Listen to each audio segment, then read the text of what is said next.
வணக்கம் நண்பர்களே. 2025ஆம் வருடம் ராகு கேது பெயர்ச்சி ராசி பலன்கள்.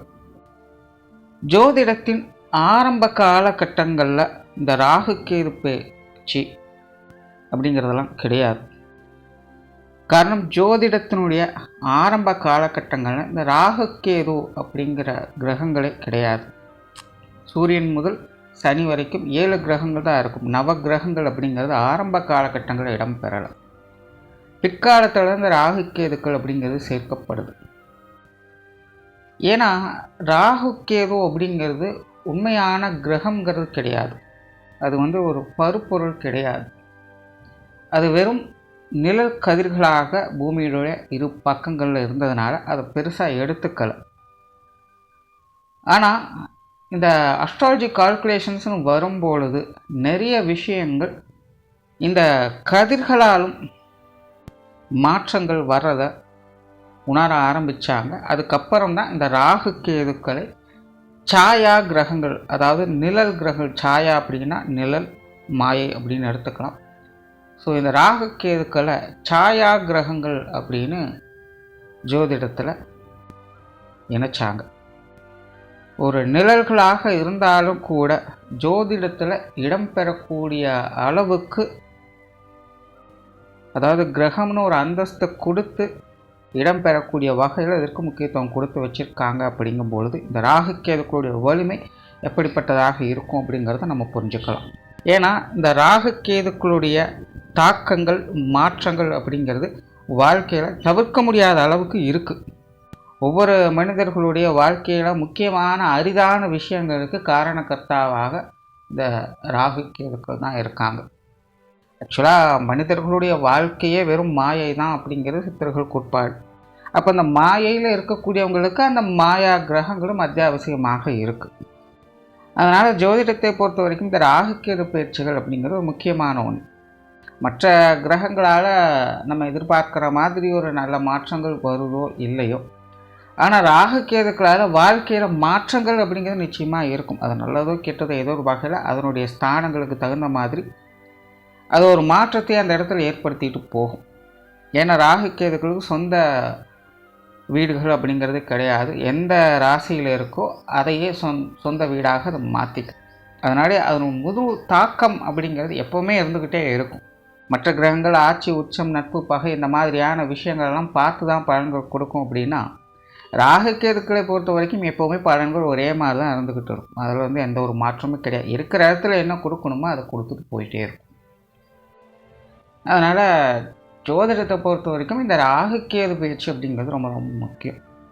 ஆனால் அது மட்டும் இல்லை, வருட கிரகங்கள்னு சொல்லக்கூடிய பயிற்சிகளில் இந்த ராகு கேது பயிற்சியும் இருக்குது. ஏன்னா குரு ஒரு வருட காலம் ஒரு ராசியில் சஞ்சாரம் செய்யும். சனி 2.5 வருட காலங்கள் ஒரு ராசியில் சஞ்சாரம் செய்யும். இது ரெண்டுக்கும் மத்திய பகுதியில் 1.5 வருட காலம் 18 மாதங்களுக்கு இந்த ராகு கேதுனுடைய சஞ்சாரம் ஒரு ராசியிலே இருக்கும். ஸோ ஒரு ராசியில் அதிக நாட்கள் இருக்கக்கூடிய கிரகங்கள் அதனுடைய தாக்கத்தை அதிக நாட்களுக்கு ஏற்படுத்தும். அப்போ அதனுடைய மாற்றங்கள் எப்படி இருக்கும் அப்படிங்கிறத முன்கூட்டியே தெரிஞ்சுக்கணும். அப்படிங்கிறதுல இந்த ராகு கேது பயிற்சி அப்படிங்கிறது முக்கியமாக பார்க்கப்படுது.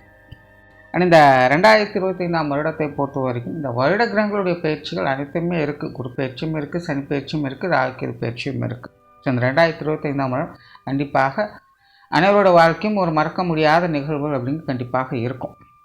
அது நல்லதோ கெட்டதோ அவங்களுடைய ஜாதகப்படி இருக்கும்.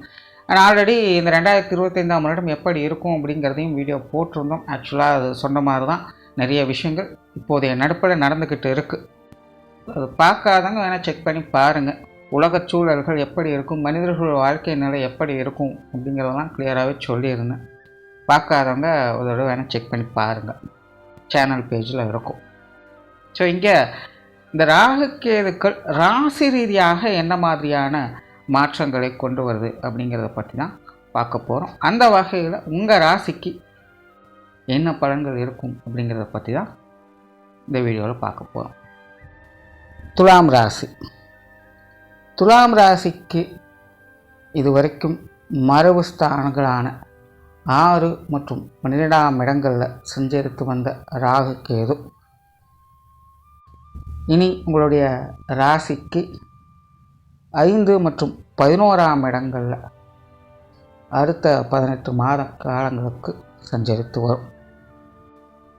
இதுவரைக்கும் துலாம் ராசிக்காரங்களுக்கு பொருளாதார ரீதியான விரயங்கள், ஏதாவது நிதி இழப்புகள் அல்லது உடல்நல பிரச்சனைகள், சின்ன சின்ன விபத்துகள், உற்றார் உறவினர்கள் நண்பர்கள் வகையில் மனஸ்தாபங்கள் ஏற்படுறது, தொழில் வேலை உத்தியோகமத்தமாக பிடித்தமில்லாமல் செயல்படுறது, இந்த மாதிரியான விஷயங்களை இந்த ராகு கேதுக்கு கொடுத்துட்டு வந்தாங்க. இப்போது ரீசெண்ட் டைமில் துலாம் ராசிக்காரங்க இந்த மாதிரியான பிரச்சனைகள்லாம் பார்த்துருக்கீங்க அப்படின்னா உங்களுடைய வாழ்க்கையில் இந்த ராகு கேதுக்களுடைய தாக்கம் அதிகமாக இருந்திருக்கு அப்படின்னு அர்த்தம். பொதுவாக துலாம் ராசிக்காரங்களுக்கு தொடர்ந்து சில வருடங்களாகவே கிரக அமைப்புகளானது ஒரு கலவையான நிலைகளை தான் செயல்பட்டுருக்கு. அதாவது முழுசாக பாசிட்டிவாகவும் இருக்கிறதில்ல, அதே நேரம் முழுவதுமாக நெகட்டிவாகவும் இருக்கிறது. ஒரு கிரகம் கொடுக்குற ஸ்தானத்திற்கு போச்சு அப்படின்னா இன்னொரு கிரகம் தடுக்கிற ஸ்தானத்துக்கு போயிடும். ஸோ இப்படி தான் மாறி மாறி தொடர்ந்து போய்கிட்டே இருக்கும். அந்த வகையில் இந்த ராகு கேதுக்களும் பார்த்திங்கன்னா ஒரு மறைமுகமான ஆதாயங்களையும் சங்கடங்களையும் சேர்த்து கொடுக்கக்கூடிய வகையில் தான் கடந்த முறை அப்படிங்கிறது இருந்துட்டு வந்தது. இனி உங்களுடைய ராசிக்கு 5 மற்றும் 11ஆம் இடங்களில் இந்த ராகு கேதுக்குள்ள சஞ்சாரம் அப்படிங்கிறது இருக்கும். பொதுவாக ராகு கேதுவை பொறுத்த வரைக்கும் துலாம் ராசிக்காரர்களுக்கு ஒரு சாதகமான கிரகம் அப்படின்னு சொல்ல முடியாது, அதற்காக பாதகமான கிரகம் அப்படின்னும் எடுத்துக்க முடியாது. அதாவது நாரதர் கழகம் நன்மையில் முடியும் அப்படின்னு சொல்லுவாங்க. அந்த மாதிரி ஒரு சில சங்கடங்களை கொடுத்து அதன் மூலமாக நல்ல விஷயங்களை ஏற்படுத்தும் இந்த ராகு கேதுக்கள். அதனால் பொதுவான வகையிலே இந்த ராகு கேதுக்களை முழுவதுமாக பாசிட்டிவ்னு எடுத்துக்க முடியாது, அதுக்காக முழுவதுமாக நெகட்டிவ் அப்படின்னு எடுத்துக்க முடியாது. ஆனால் இந்த முறை பார்த்திங்கன்னா 5, 11ஆம் இடங்களில் ராகு கேதுக்கள் வருது அப்படிங்கும்பொழுது இது கடந்த முறை செய்ததை காட்டிலும் கூடுதலாக வேலை செய்யும்னே சொல்லலாம். ஏன்னா ஜென்ரலாக 5, 11ஆம் இடங்களில் ராகு கேதுக்கள் அப்படிங்கிறது அவ்வளோவா ஃபேவராக வேலை செய்யாது. அதாவது இச்சைகளை தூண்டக்கூடிய வேலைகளை தான் அது அதிகம் செய்யும். ஆசைகளை உண்டு பண்ணும், தேவையில்லாத கற்பனைகளில் உழல வைக்கும், சம்பந்தம் இல்லாத விஷயங்களில் ஈடுபட வைக்கும். சின்ன குழந்தைகள் எப்படி பார்க்குறது மேலெலாம் ஆசைப்படுதோ அந்த மாதிரி தேவையோ தேவையில்லையோ பார்க்குறது மேலெலாம் ஒரு இச்சை அப்படிங்கிறது ஏற்படும். இவங்களுக்கும் மற்றவங்களுக்கும் ஒரு கம்பேரிஷன் பண்ணிக்கிட்டே இருக்கும். அவங்க எப்படி பண்ணிகிட்ருக்காங்க, நம்ம என்ன பண்ணிகிட்ருக்கோம், இவங்க என்ன செஞ்சிட்ருக்குறாங்க, நம்ம என்ன பண்ணிகிட்ருக்கோம் அப்படிங்கிற மாதிரி மற்றவங்களோட ஒப்பிட்டு எல்லா விஷயங்களும் செய்யும். மனசு ஒரு நிலையில் இருக்காது, அலைவாயும் மனது அப்படின்னு சொல்லுவாங்க. அது இந்த 5, 11 ராகு கேதுக்கள் வந்துருச்சு இன்னும் கூடுதலாகவே வேலை செய்யும் சொல்லலாம். அதுவும் ராசி நிலைகளில் இந்த மாதிரி அமைப்புகள் ஏற்படும் பொழுது மனம் அலைபாயும் தன்மை முழுவதுமாக பெற்றுடும். மனம் கட்டுக்குள்ளே இருக்காது. இதனால் மனநிலையில் சின்ன சின்ன தடுமாற்றங்களும் குழப்பங்களும் இருக்கும். எல்லா விஷயங்களுக்கும் அவசரப்படுவாங்க. நினச்சது உடனே கிடச்சிடணும் பார்ப்பாங்க. நல்லது கெட்டது யோசிக்க மாட்டாங்க, முன்ன பின்னே யோசிக்க மாட்டாங்க.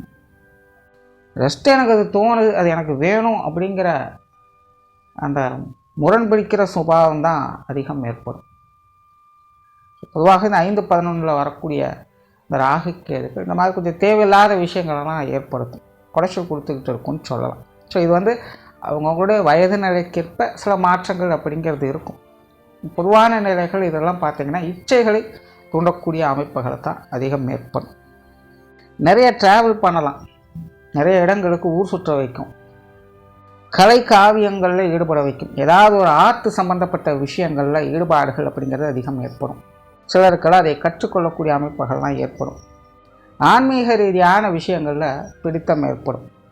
பிடிச்சதோ பிடிக்கலையோ ஏதோ ஒரு தெய்வத்தின் மேலே நம்பிக்கைங்கிறது ஏற்படும். இல்லை ஆன்மீக சம்பந்தப்பட்ட விஷயங்கள் காரியங்கள் ஈடுபாடுகள் அப்படிங்கிறது அதிகரிக்கும்.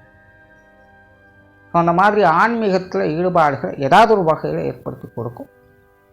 பசி அதிகமாகும், நாக்கு சுவை அதிகம் கேட்கும்.